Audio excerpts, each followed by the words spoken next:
이번에 여러분들께 전달해 드릴 얘기는 기획에 대한 이야기입니다.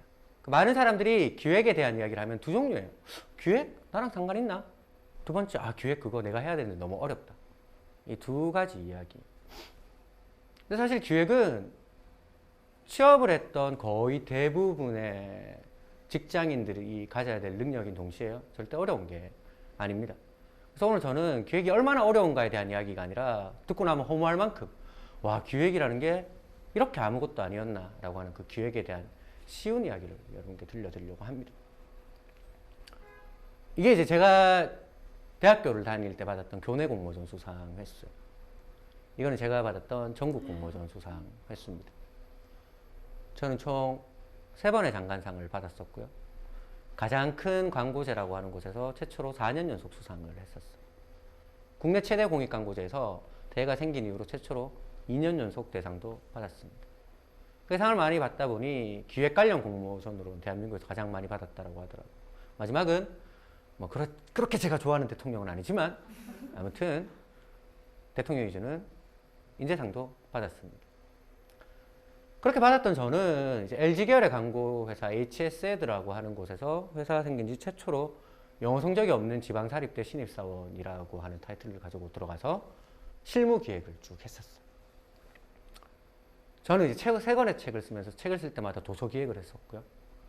그리고 사람을 만나기 위해서 그 전체의 계획을 짜는 인터뷰 기획도 해서 뭐 교육부 장관, 노동부 장관, 서울시장, 그리고 군에서 가장 높은 사람까지 다양한 분들을 만나봤습니다. 지금은 이제 하고 있는 일 중에 하나가 교육 컨설팅 회사를 운영하면서 기획에 대한 전문 교육도 하고 있습니다. 그렇게 제가 했던 기획이 총 몇 건 정도 될까라고 이제 한번 세알해 봤어요. 제가 직간접적으로 관여했던 기획을 하니까 3자리 수가 넘더라고요. 1000번이 넘는 기획을 제가 직접 하거나 관여하거나 교육을 했더라고요. 그런 제가 그런 생각이 들었어요.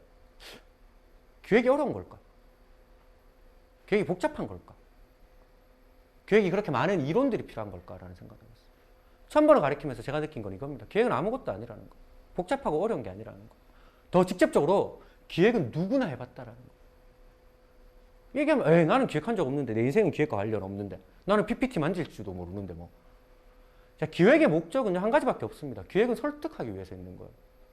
내가 클라이언트를 설득해서 그 수백억의 프로젝트를 따오든, 내가 우리 회사에 들어와서 팀장님을 설득해서 내가 생각했던 이 안으로 회사 일이 추진되게 하든, 장사를 하는 내가 소비자를 설득해서 우리 가게로 오게 만들든, 그게 아니라면 내가 나라는 사람을 멋지게 설득해서 나를 이 회사에 입사시키든, 그 모든 것들은 다 기획이고요. 그 기획의 본질적인 목적은 설득이라는 거예요. 태어나서 설득 한 번 안 해본 사람이 어디 있냐라는 거예요. 누구나 다 설득을 해봤습니다. 다르게 얘기하면 누구나 다 한 번은 기획을 해봤다라는 거예요. 근데 왜 기획을 사람들이 잘 모를까? 자기의 과거를 복잡하게 해석하기 때문에. 자기가 이미 해왔던 것을 기획이라고 생각하지 않는 거예요. 그러니 기획은 자연스럽게 이제는 배워야 될 것이 되는 거예요. 미래형이 되고 배워야 될 것들이 되는 순간 배워야 될 많은 이론들과 법칙들이 존재해야 될 것처럼 보이는 거예요. 그렇게 해서 정말 복잡한 여러 가지 지식들만 채우느라고 정작 기획이라고 하는 거를 자신이 해왔다는 사실을 잊는다라는 거죠. 근데 제가 그렇게 많은 교육을 하고 그렇게 많은 상을 받았음에도 저는 단 한 번도 기획이 이론으로 이루어진다고 생각해 본 적은 없습니다. 법칙으로 이루어진다고 생각해 본 적도 없습니다.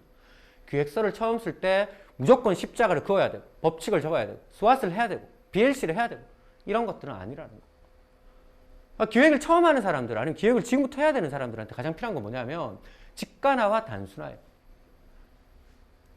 자기가 앞으로 새로운 이론들, 이 사람이 어떤 이야기를 할까? 이 책이 어떤 이론들을 나에게 알려줄까가 아니라 내가 지금까지 했던 내 과거를 직관화시켜서 이해만 하면 되는 거예요. 그것만으로도 기획을 한다는 기본적인 틀은 가질 수 있다는 거예요.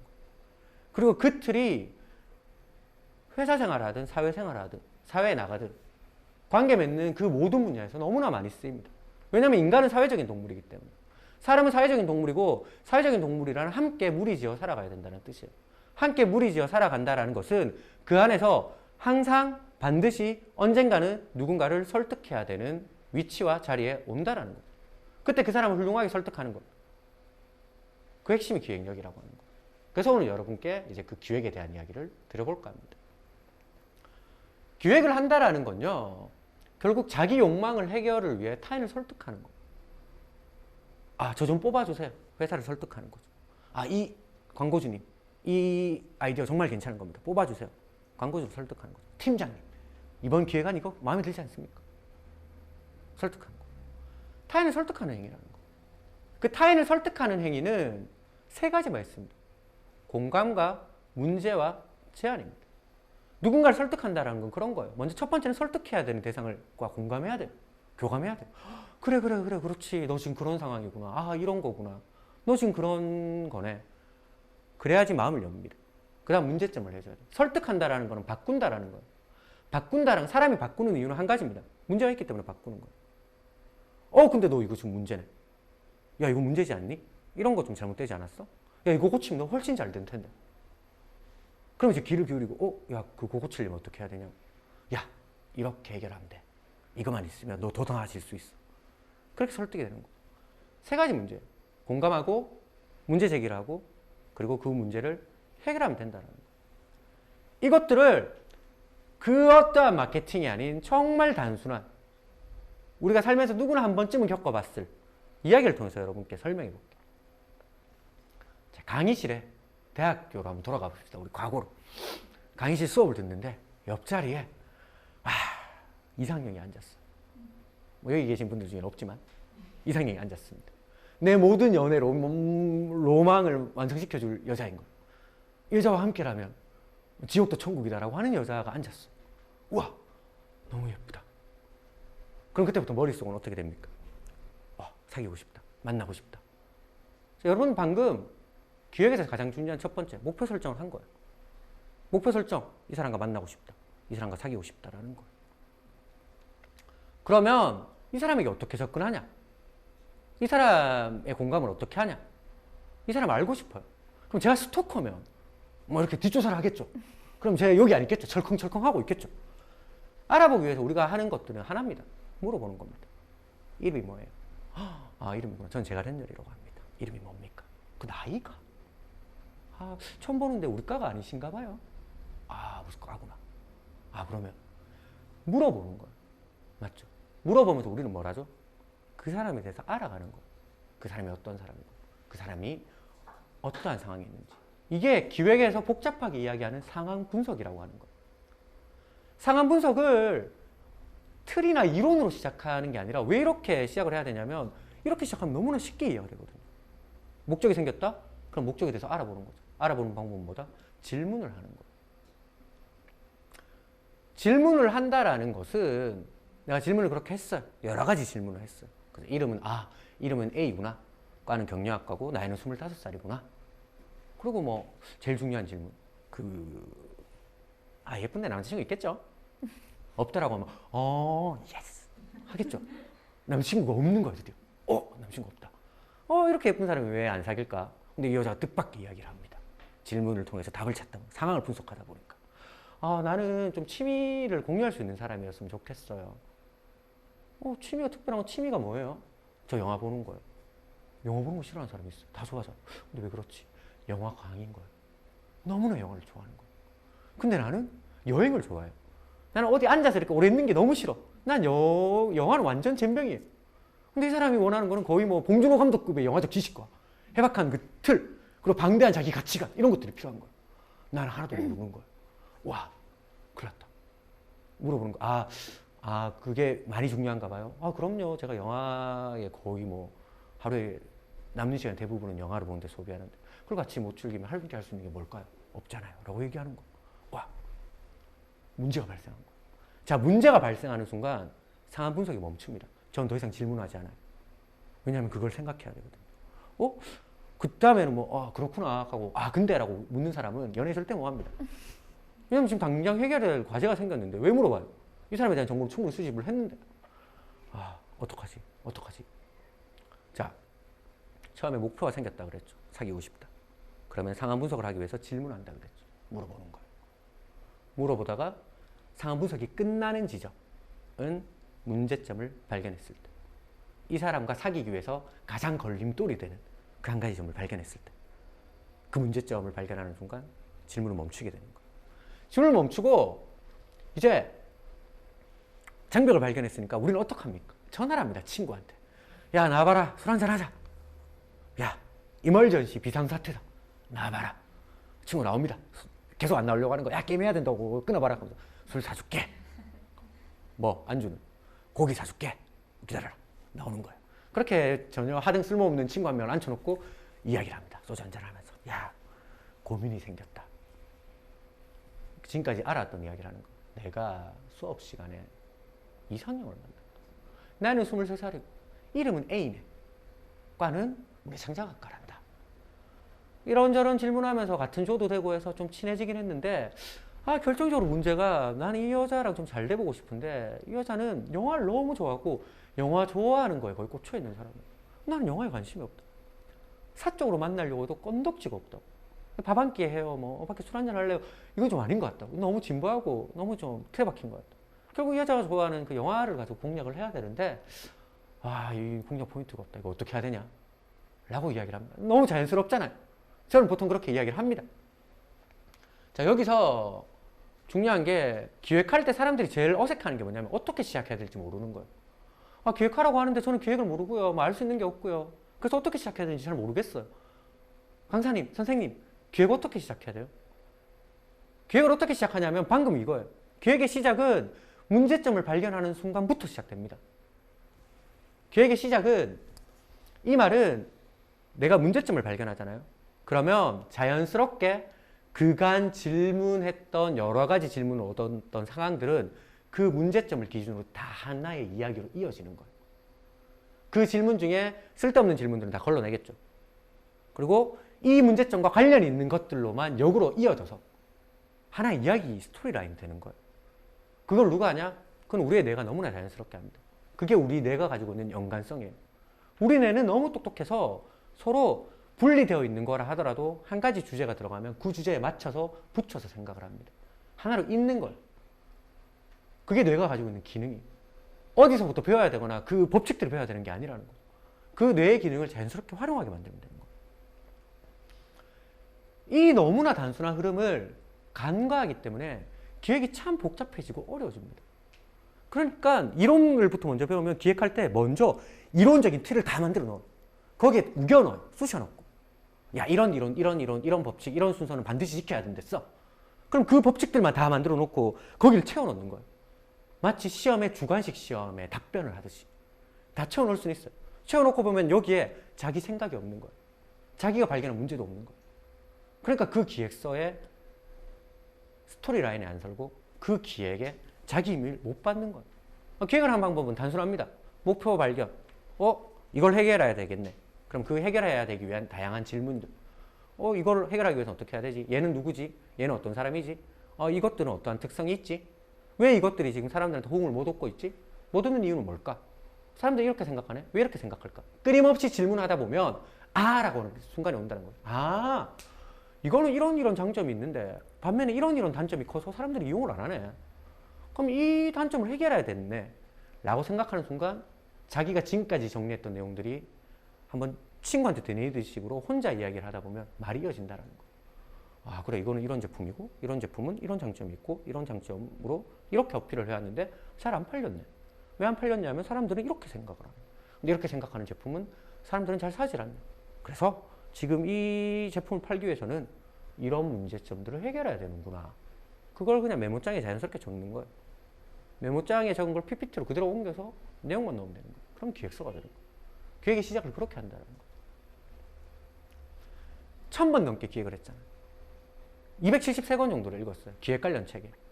그 책에 적혀있는 법칙들은 어마어마합니다. 몇십 가지, 몇만 가지 법칙이 있어요. 다 전문가들이 만들었대요. 훌륭한 법칙이에요. 근데 저는 기획을 그런 법칙으로 시작한 적이 단 한 번도 없습니다. 다르게 생각하면요. 1000번에 가까운 기획 속에서 제가 방금 말했던 흐름으로 기획을 시작하지 못했던 적은 한 번도 없다는 거예요. 이만큼 단순했다라는 거죠. 한두 번 하다 보면 된다는 거죠.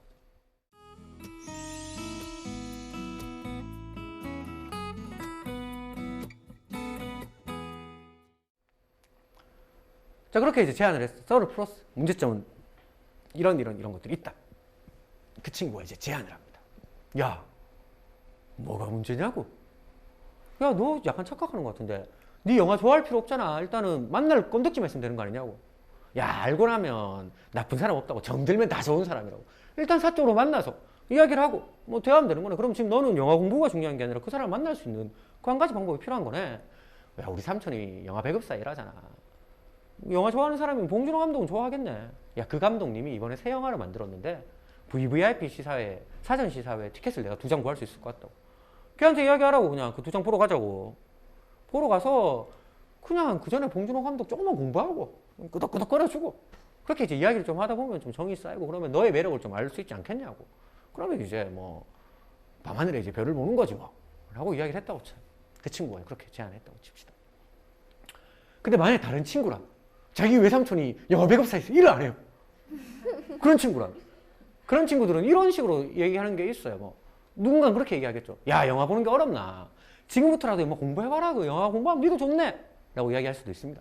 누군가는 야, 걔가 영화를 좋아하는 게 아니라고. 여행을 모르는 거라고. 임마. 너 여행 좋아하잖아. 여행에 대한 것들로 오히려 더 어필하는 게 난 맞는 것 같다. 너 여행을 정말 좋아하니까 여행에 대한 매력을 탁 던져주면 이 사람이 어머, 영화만 있는 줄 알았는데 인생에 여행도 있었네? 그럼 자연스럽게 너에게 리드되면서 널 따라갈 거야. 이런 식의 제안을 할 수도 있을 거야. 세 번째, 야, 그냥 너 어차피 그냥 같은 과제잖아. 같은 조언이라며 팀별 과제 한다며. 팀 과제 할 때 그냥 너의 남자다운 리더를 저기 모습을 보여주라고. 야, 사람은 지가 왜 좋아하는지 모른다고. 처음에 영화 좋아하는 사람이 이렇게 좋아한다 그래도 이렇게 좋은 모습 보여주다 보면 어머, 이런 모습도 매력 있는걸? 빠져들게 돼 있다고. 이런 식으로 이제 이야기를 할 수도 있다라는 거예요. 자, 무슨 얘기냐면 방금 한 가지 주제에 대해서 맞죠? 한 가지 그녀를 만나기 위한 구실에 대해서도 이렇게 다양한 의견들이 나왔어요. 이걸 좀 다르게 더 재미있는 얘기를 해요. 제가 실제로 한번 기획 가르칠 때 했었던 건데 김태희와 사귀기 위해서 어떻게 해야 될까요? 라고 물었어요. 제가 김태희를 실제로 뵌 적이 있거든요. 이쁩니다. 더 말하지 않겠습니다. 아름답습니다. 제가 그분 처음 봤을 때 눈 마주쳤을 때 했던 인사가 안녕하세요가 아니었어요. 죄송합니다 였어요. 진짜로 죄송합니다. 네? 왜요? 사람이어서 죄송합니다. 같은 사람이어서 죄송합니다. 진짜 그만큼 예쁜 거예요. 그 사람과 사귀기 위해서는 어떻게 해야 될까? 학생들한테 물어보니까 편하게 이제 야, 기획이 뭐냐라고 물으면 대답을 못합니다. 편한 이야기를 하면 애들이 너무나 자유롭게 이야기를 해요. 처음에 어떤 사람은 성공해야죠. 김태를 만날 수 있는 사람이 돼야죠. 아, 은행을 털어야죠. 돈이 많아야 된다는 거죠. 성령을 해야죠. 재생해야 된다는 거죠. 이번 생은 글렀어요. 환생해야 돼요. 이런 친구도 있습니다. 근데 지금도 기억에 남는 친구가 운전면허증을 따야 되죠 라고 이야기를 하더라고요. 무슨 얘기냐? 왜 그러냐? 현실적으로 생각해봤다고. 김태를 만나기 위해서 뭘 해야 되냐고. 일단 김태가 날 알아야 된다. 그럼 김태를 알기 위해서는 난 김태를 만나야 된다. 근데 김태를 만날 수 있는 가장 현실적인 방법이 뭘까? 김태의 로드 매니저가 되는 것 같다. 그렇게 되기 위해서 난 운전면허증이 없으니까 난 우선 운전면허증을 따야 될 것 같다. 라고 얘기하는 친구도 있었어. 하나의 문제를 해결하는 것은 이처럼 해결책은 한 가지가 아니라는 거예요. 해결책은 다양하게 나올 수 있다는 거예요. 이게 하나의 문제점에서 출발한 기획이 수십 가지가 나올 수 있는 이유입니다. 똑같이 자, 김태희와 사귀기 위한 기획서를 쓰세요라고 해도 똑같이 문제점을 발견할 수는 있어요. 똑같이 문제점을 발견할 수는 있는데 그럼에도 불구하고 해결책이 다르기 때문에 각각 다른 기획서가 나온다는 거예요. 그래서 기획에서 종류를 만드는 것은 문제를 해결하는 방식이라는 거죠. 최고 해결책이라는 게 그럼 뭘까? 어떤 게 최고 해결책일까? 최고 해결책은요, 아까 그 강의실에 그녀를 꼬시기 위한, 사귀기 위한, 그쪽으로 넘어간다고 쳐요. 자, 최고 해결책은 봉준호 감독을 영화를 함께 보러 가는 것도 아닐 수도 있습니다. 여행을 더 좋아하게 어필하는 것도 아닐 수도 있어요. 남자다운 모습을 보여주는 것도 아닐 수도 있어요. 동시에 다 맞을 수 있는 거죠. 최고 해결책은 뭐냐면 어떤 전략을 사용하든 상관없어요. 중요한 건 그녀와 사귀면 되는 거예요. 그녀와 사귀게 되는 순간 그렇게 썼던 전략은 최고의 전략이 되는 겁니다. 많은 사람들이요, 마치 최고의 전략은 이런 법칙과 이런 규칙과 이런 시크릿들이 있어야지 만들어진다라고 사기를 칩니다. 근데 그렇게 1000건의 기획이 나오잖아요. 성공률이 몇 프로냐? 3%예요. 그 똑똑한 사람들이 그렇게 아이디어를 내도 성공률은 3%라는 거예요. 간과한다는 거죠. 최고 해결책은 그 3% 안에 드는 해결책이에요. 그녀의 마음을 얻을 수 있는 해결책. 즉 처음에 목표한 목적을 이루어주는 해결책. 그 목적을 이루기 위해서 가장 걸림돌이 되는 그 문제점을 없애줄 수 있는 해결책이 최고의 해결책입니다. 그래서 기획은 참 쉬워요. 방금 얘기했던 대로 한번 집에 가서 아니면 언젠간 기획을 해야 될 때 제가 말했던 걸 듣고 다 버리고요. 책 다 던지고 한 가지 생각해 보세요. 내가 지금 뭘 해야 되지? 오케이. 그걸 하기 위해서 그러면 이걸 좀 물어보자. 이건 뭐지? 이건 뭐지? 이런 건 뭐지? 물어보면서 알아보자. 내가 목표한 이걸 해결하기 위해서 난 이게 문제구나. 이걸 해결해야 되는구나. 까지 가다 보면 기획 참 쉽네? 술술 풀리네? 한두 번 하다 보면 되네라고 돼요. 기획은 참 어려운데, 참 쉬운데 성공하는 기획이 어려운 이유가 여기에 있어. 어떠한 해결책, 문제를 해결하기 힘들기 때문에. 내가 이해하고 공감하고 그런 상황 속에서 발견한 문제점을 나는 무엇으로 해결할 것인가라는 거기에 많은 고민을 가져야지 성공할 수 있기 때문에 기획이 어떻게 보면 어려운 거예요. 자, 그럼 좋은 해결책이라는 건 뭘까? 어떤 해결책이 좋은 해결책일까? 저는 아직까지 잘 확실하게 이런 겁니다 라고 이야기를 드리기 조심스럽습니다. 왜냐면 아까 말했던 것처럼 이것만이 좋은 해결책이라고 말하는 것들은 대부분 기획하는 소위 말하는 전문가들이 말하는 사기거든요. 그런 건 없습니다. 다만 제가 그 많은 경험들을 하면서 느꼈던 제 생각을 조심스럽게 말하면 전 최고의 해결책은 두 가지인 것 같습니다. 먼저 설득해야 되는 대상의 욕망을 이해하는 해결책인 것 같아요. 자, 저는 이제 43번 상을 받았다고 했었죠. 제가 상을 받을 때 늘 불만이었던 건 그런 거였어요. 처음에 기획서를 쓸 땐 저도 겉멋이 들었어요. 정말 다양한 이론들, 정말 다양한 것들. 나 이렇게 기획 잘해요. 이런 해결책 정말 멋있죠. 나 최고예요. 라고 기획서를 썼어. 근데 그때도 상을 받았는데 늘 높은 상을 받지 못했던 거예요. 제가 궁금했던 건 그런 거예요. 나는 똑같이 기획을 하는데 왜 난 늘 높은 상을 받지 못할까? 그렇게 수십 번의 기획을 하면서 제가 조금씩 배운 거는 뭐냐면 인간은 남의 말을 듣고 싶은 생물이 아니라 자기 생각을 듣고 싶은 생물이구나. 자기 말만 듣고 싶어하는 생물이구나 라는 걸 깨달았어. 그래서 그때부터는 제안을 할 때, 기획을 할 때 이런 거 정말 멋있죠? 라고 얘기를 하진 않고 혹시 지금 여기서 생각하는 게 이런 건가요? 이런 거라면 이렇게 좀 꾸미면 되지 않을까요? 상대방의 입장에서 생각하기 시작했어요. 책을 쓸 때도요. 사람을 만날 때도 현업에서 광고 기획을 할 때도 이 방식을 유지해 봤어요. 내가 어떻게 멋진 이야기로 이 사람을 설득시킬까가 아니라 도대체 이 사람이 듣고 싶어하는 이야기가 뭘까? 그러다 보니 자랑하는 시간보다 질문하는 시간이 길어지더라고요. 그 사람을 알고자 하는 욕망이 길어지더라고요. 알면 알수록 그 사람이 가지고 있는 진짜 생각이라고 하는 것들을 알게 되더라고요. 그 생각으로부터 출발한 해결책은요, 늘 박수를 받았어요. 그게 비록 평범하다 할지라도 박수를 받았어요. 왜냐하면 내 마음속에 들어갔다 나온 것 같다고. 정확하게 내가 고민했던 게 이거라고. 그렇지, 이렇게 하면 되지. 그렇게 됐더라고요. 좋은 해결책은요, 그 사람의 욕망을 발견하고 그 욕망으로부터 나온 해결책인 것 같습니다. 그녀로 돌아가 보면 질문을 좀 더 해야 되는 거죠. 정말 그래, 네가 취미를 공유한다라는 게 어떤 모습이냐고. 함께 그 토론을 하고 영화에 대해서 논의하고 그렇게 밤을 지새는 거냐. 아니면 너의 그 취미를 따라서 함께 공부해 줄 사람이냐. 아니면 진짜 영화 제작 이런 것 쪽에 대한 액티비티나 활동을 같이 할 수 있는 사람. 더 많이 깊게 물어보고 더 물어봐서 이 사람이 진짜 원하는 거. 그것만 알면 사실 설득은 쉬워지겠죠. 그걸 그냥 주면 되는 거니까. 상대방이 이제 그 욕망과 이야기에 귀 기울이려는 노력이 필요한 것 같아요. 이건 어떻게 보면 아까 그 취업으로 이야기 돌아가 똑같은 얘기예요. 취업에서 설득시킬 수 있는 포인트는 자기를 기획한다라고 했을 때 설득시킬 수 있는 포인트는 나의 어떠한 점을 어필하지가 아닐 수도 있다는 거예요. 도대체 이 사람들이 진짜 원하는 게 뭐지? 라는 거예요. 와, 이 사람이 이번에 내가 들어가는 이유가 사원 한 명이 나갔어. 근데 이 사원 한 명이 왜 나갔냐면 늘 말만 번지르하고 늘 말만 막 잘하다가 결국은 약속 하나 못 지키고 그냥 회사를 그만둬 버렸대. 그 정보를 알잖아요. 그럼 내가 그걸 알면 말을 잘하는 이야기를 하지 않겠죠. 오히려 이렇게 얘기할 수 있겠죠. 죄송합니다. 제가 말을 잘 못합니다. 저는 늘 말로 사람을 설득시킨 게 아니라 행동으로 설득을 시켜왔습니다. 그래서 뽑힐지 안 뽑힐지 모르겠으나 뽑히면 행동으로 언젠가 그래 쟤 참 잘 뽑았다는 얘기를 드릴 수 있을 것 같습니다. 죄송합니다 라고 하면 무슨 소리냐고, 우리가 지금 그런 사람을 뽑고 있는데 자네 내일부터 출근하게! 라고 이야기를 하겠죠. 욕망으로부터 기인한 거라는 거죠. 그런 해결책이 참 좋은 해결책인 것 같아요. 두 번째는 제가 들었던 해결책 중에, 기획의 문제점 해결 중에 참 오랫동안 기억에 남았던 해결책. 애플이 했던 마케팅이었는데요. 아이팟이 나왔어요. 그때 또 우리 스티븐 잡스가 아이팟이 나오니까 이 자부심이 대단한 거예요. 이거는 음악을 듣는 기구가 아니라고. 이거는 사람들이 듣는다는 거에 대한 그 패러다임을 바꿀 제품이라고. 그 제품에 어울리는 마케팅 방안이 뭐가 있을까?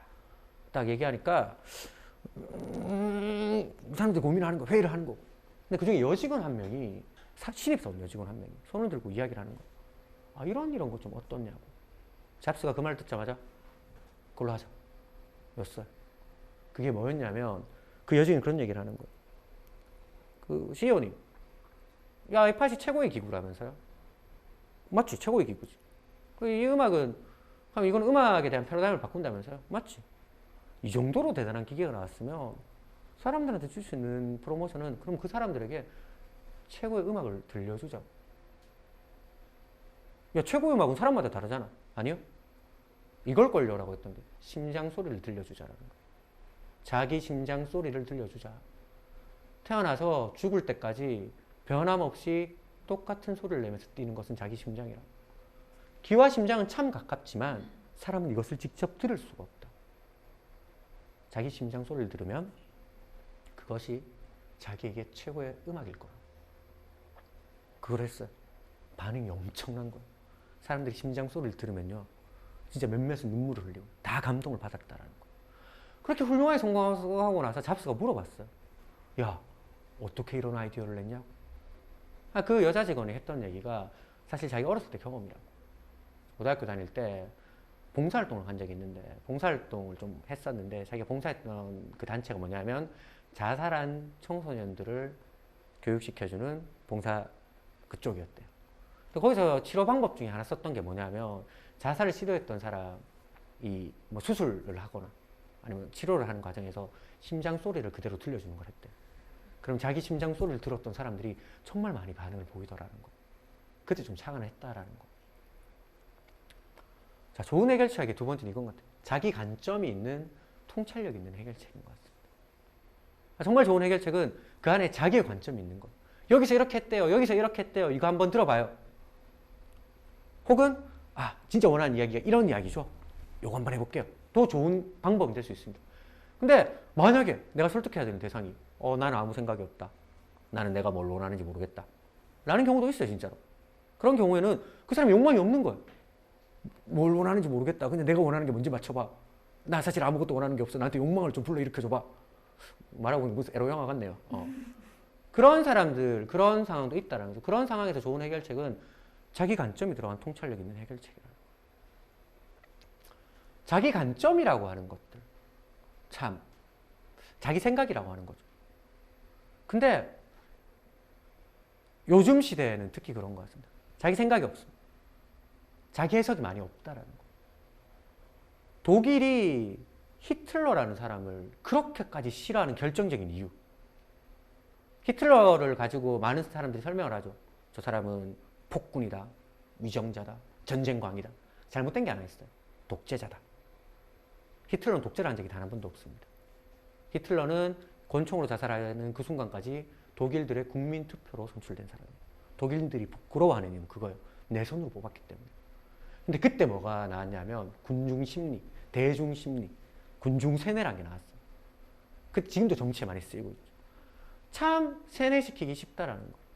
참 생각을 주입시키기 쉽다라는 거. 그 시대가 지금까지 이어지고 있습니다. 자기 해석, 자기 관점마저 상실된, 고민 상실의 시대가 지금이라고 하는 거죠.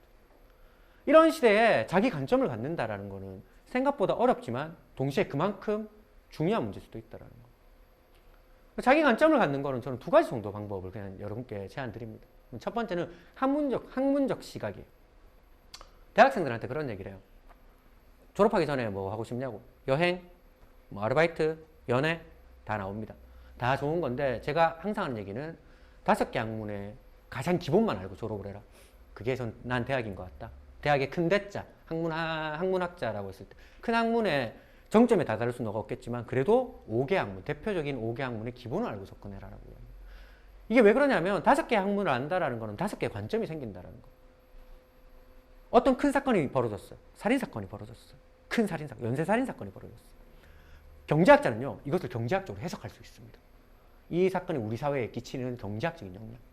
인문학자는요, 왜 이것이 일어났는가에 대한 인간 본질에 대한 이야기를 할 수 있어요. 종교학자는요, 이것을 해결할 수 있는 종교적인 관점에서 답을 찾을 수 있겠죠. 경영학자는요, 이런 식의 욕구, 불만이 기업 내부 구성원에 일어난다면 그 내부 구성원들을 어떻게 설득해야 될까? 경영학으로 접근할 수 있을 거예요. 학문을 안다라는 것은 어떠한 문제에 대해서 그것을 해석할 수 있는 틀을 가진다는 게 의미하거든요. 그러한 틀이 많아지면 많아질수록 같은 문제라 하더라도 내가 해석할 수 있는 내 관점이 생긴다는 거죠. 두 번째는 해석의 연습입니다. 해석의 연습은 그 5살로 돌아가는 거예요. 그런 얘기 있죠. 그 미운 4살 죽이고 싶은 5살인가? 뭐 그런 얘기가 있어요. 4살 저희 큰 아는 형이 그런 얘기 하더라고요. 자식 키워서 이런 얘기하면 안 되는데 난 사기당했다고. 눈에 넣어도 안 아플 자식이다라고 하는 건 거짓말인 것 같다. 현열아. 미워 죽겠다. 난 아빠 자격이 없는 게 없다. 얘기를 하는 거예요. 그 5살 때, 6살 때 제일 많이 하는 게 왜입니다. 왜? 저도 한번 당했거든요. 초토화돼. 정신을 초토화시키더라고요. 진짜 왜라는 게 사람을 이렇게 괴롭게 할 수 있는가. 다르게 생각을 하면 이 아이는 왜 그렇게 왜라는 질문을 많이 할까? 반면 우리는 왜라는 질문을 왜 하지 않을까라는 거였거든요. 우리는요, 너무 많이 안다고 착각해요. 그래서 우리는 어떠한 질문을 받잖아요. 그러면 생각하는 게 아니라 기억하려고 합니다. 이런 사건이 왜 벌어졌을까? 기억하려고 합니다. 우리가 봤던 뉴스, 우리가 봤던 신문의 내용들을 기억해서 그걸 답변하려고 해요. 왜가 들어갈 자리가 없는 거예요. 내 해석이 아닌 거예요. 내가 보아왔던 것들을 그대로 옮길 뿐인 거예요. 거긴 자기 생각이 없는 거예요. 반면에 어린아이들은 이것이 없기 때문에 이걸 구체적으로 물어보는 거예요. 물어보면서 자기 세계를 구축하려고 하는 거예요. 해석의 연습이란 건 그런 겁니다. 내가 어떠한 사건, 어떠한 상황을 봤을 때 한 번쯤 왜라는 질문을 던져보자라는 거죠. 왜? 왜 안 팔릴까? 왜 싫어할까? 그렇게 왜라는 질문으로 해석을 하다 보면 어느새 여러 가지 문제라 하더라도 동일한 패턴으로 해석하는 자기를 발견하게 돼요. 그게 자기 성향입니다. 아, 나는 보통 이런 쪽으로 할 때 문제를 이렇게 해석하는 경향이 있구나. 나는 약간 인간적으로 해석하고, 나는 약간 경제학적으로 해석하고. 그렇게 자기 스타일을 발견하는 거예요. 그게 발전되면 자기 관점이 되는 거예요. 그 자기 관점이 있었을 때 그 관점을 가지고 자신만의 해결책을 만들어낼 수 있는 거죠. 중요한 거는 김태를 사기 위해서요. 그래서 돈이 많아야 된다는 생각이 든, 초각처럼 잘생겨야 된다는 생각이 든, 먼저 면허를 따야 된다는 생각이 든, 해당하는 문제를 해석하는 자기만의 시각을 길러야 된다. 그렇게 이제 기획에 대해서 정말 짧은 이야기를 드렸습니다, 여러분께. 참 간단하죠. 대상에 대한 목적이 생기고 그 목적을 궁금해하고, 궁금해하다 이 목적을 이루기 위한 질문이 나왔을 때 정리를 한번 하고, 그 문제를 해결할 수 있는 해결책을 그 사람의 욕망에서 가지고 오든 자기 시각을 통해서 가지고 오는 것. 이게 답니다. 기본이에요. 마지막으로 얘기를 드리고 마치려고 합니다. 기획은 이미 모두가 여러분들이 해왔던 것들입니다. 두 번째, 기획은요, 능력이 아니라 기량입니다. 운전 능력이라고 하지 않아요. 운전 기량이라고 하죠. 능력과 기량의 차이가 뭐냐면, 기량은요, 하면 할수록 늡니다. 본질적인 것을 알고 계속 연습하다 보면 누구나 다 기획은 는다라는 거죠. 오늘 강연 들으신 여러분들이 열심히 노력하셔서 모든 분들이 기획이 더 이상 스스로에게 부담스러운 것도 특별한 것도 아니게 되길 기대하며 마치도록 하겠습니다. 고맙습니다.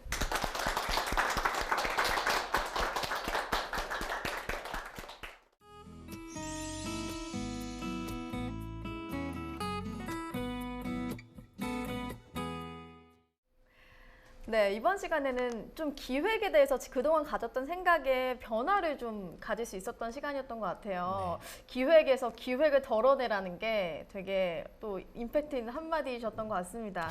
성공한 기획에 대해서 계속해서 말씀을 해주셨는데, 좀 기획 성공한 기획이라는 게 좀 애매한 것 같아요. 어떤 기획이 성공했다라고 말할 수 있는지 좀 혹시 예를 들어주신다면 어떤 게 좀 있을까요? 야, 생수를 팔아야 돼요. 생수 1000병을 팔아야 돼요. 근데 어떤 기획안은 1000병을 팔지 못했으나 이 생수가 너무 좋은 생수구나라고 10,000명에게 알렸어요. 어떤 생수는 그렇게 뭐 훌륭한지 모르겠는데 어쨌든 5,000명한테 팔았어요. 저는 훌륭한 기획은 후자라고 생각을 합니다. 기획은 최초에 설정한 목표를 달성하냐 안 하냐를 가지고 성공 유무를 판단합니다. 그 다음은 달성했다면 초과율이 얼마냐. 저는 그걸로 기획을 해석하고 기획을 평가해야지 한두 번의 요행으로 만들어낸 기적 같은 일에 매몰되지 않을 수 있다고 생각을 해요. 야, 10,000명한테 알렸어. 야, 이거 정말 성공이잖아. 실패. 왜냐하면 10,000명한테 알린 건 의도한 게 아니거든요. 얻어 걸린 거거든요. 근데 얻어 걸린 방식의 기획을 이게 10,000명을 성공시킨 기획이라고 해버리는 순간 똑같은 실수를 반복해요. 그 다음에 근데 절대 10,000명한테 알릴 수 없습니다. 그렇게 망하는 거예요. 처음에 내가 설정한 목표를 어떻게 달성했냐? 달성했다면 어느 정도 이익이 되냐? 딱 그 두 가지만 가지고서 성공했냐, 성공하지 않았냐를 평가해야 된다고 생각을 해요. 아니 근데 10,000명한테 알렸으면은 두 번째 시도에는 더 나은 미래가 좀 펼쳐질 수 있는데도 성공한 게 아닌가요?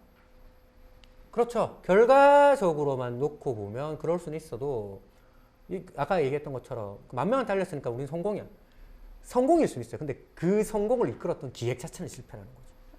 그러니까 기획의 성공과 그 결과론적인 성공 중에는 다르게 분리해야 된다고 생각을 하거든요.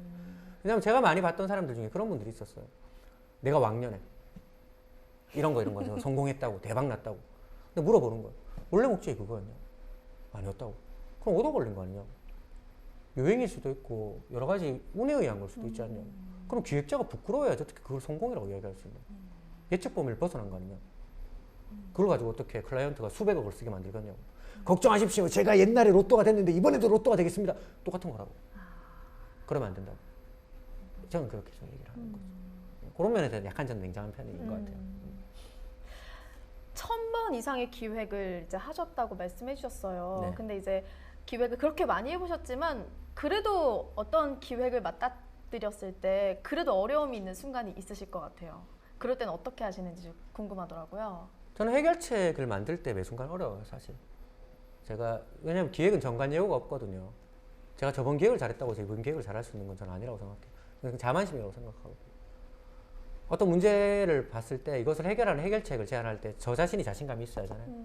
근데 과연 이게 진짜 최고의 해결책일까? 이게 최고일까? 이게 문제를 해결할 수 있을까에 대한 고민이 되게 저는 늘 그래서 거기에 고민이 들어요. 근데 그럴 때는 마음을 그렇게 다 잡는 것 같아요. 이게 최고의 해결책이 아닐 수는 있어도 내 그 뒤에 후반에 있는 전략적인 노력으로 이 해결책을 최고의 해결책으로 만들 수는 있을 것 같다. 그 정도의 해결책은 되는 것 같다라고 좀 마인드 컨트롤 하는 것 같아요. 그럼 계획 매 순간 어려워요. 쉬울 수는 없죠. 참 쉬운 일이죠. 참 쉬운 일인데 성공한 계획이라고 하는 게 참 어려운 것 같아요. 매 순간 이렇게 좀 어려운 일이다 해서 열심히 하시기 때문에 더 잘 되시고 계신 것 같아요. 다행이네요. 이제 마지막 질문을 좀 드려야 될 것 같은데요. 청산뉴스의 공식 방명록을 남겨주고 가셔야 돼요. 청춘들에게 마지막으로 한 말씀 남겨주신다면 어떤 말씀 전하고 싶으세요? 도망쳐라. 뭐 이런. 사실 되게 이게 질문이 힘들어요. 왜 힘드냐면 수천 번을 받아도 왜 힘들 수밖에 없냐면 무섭거든요. 말이. 저는 그런 것 같아요. 저는 계획한 걸 다 이뤘어요. 지금까지. 다 이뤘어요. 상을 많이 받고 싶었고 많은 나라를 가고 싶었고 책을 쓰고 싶었고 대기업에 취업하고 싶었고 내 일을 하고 싶었고 전 다 이뤘어요. 예정대로 이룬 적은 단 한 번도 없어요. 저는 단 한 번도 제가 계획한 걸 예정대로 이룬 적은 없어요. 늘 어긋났고 늘 달랐어요. 이유는 제가 잘 모르기 때문에. 제가 계획한 거 외에 변수가 너무 많기 때문에. 그 변수들이 언제나 제 계획을 흐트러뜨려 놓습니다. 저한테 지금 가장 고마운 게 뭐냐면 그래 현열아 네가 그렇게 가진 것도 그렇게 잘생기지도 그렇게 못난 사람은 아닐지 몰라도 다행이다. 계획대로 되지 않는다고 포기하지 않을 정도의 끈기는 있어줘서라고 저는 스스로한테 참 고맙습니다.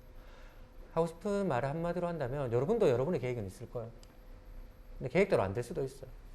실패는 계획대로 되지 않는 것이 아니라 되지 않는다고 해서 그 계획을 포기하는 거라고 저는 생각합니다. 예정대로 되지 않으면 어때요? 결국 이루고 나면 돌아오고 나면 다 성공인데. 그래서 예정대로 되지 않는다고 포기하지 않는 끈기가 다 여러분들께 있었으면 좋겠습니다. 네, 선생님 오늘 너무 말씀 감사합니다. 네, 기획이라는 게 참 좀 막연하고 어렵게만 느껴졌었는데요. 오늘 이렇게 멋진 선생님, 끊임없이 도전하고 열정 넘치시는 선생님의 말씀을 들으면서 정말 좀 쉽고 친근하게 느껴도 되는 것이다. 기획이라는 게 그런 생각이 드는 시간이었던 것 같습니다. 멈춰있던 마음과 생각이 흐르는 시간 청산유수 오늘 강의는 여기까지입니다. 고맙습니다.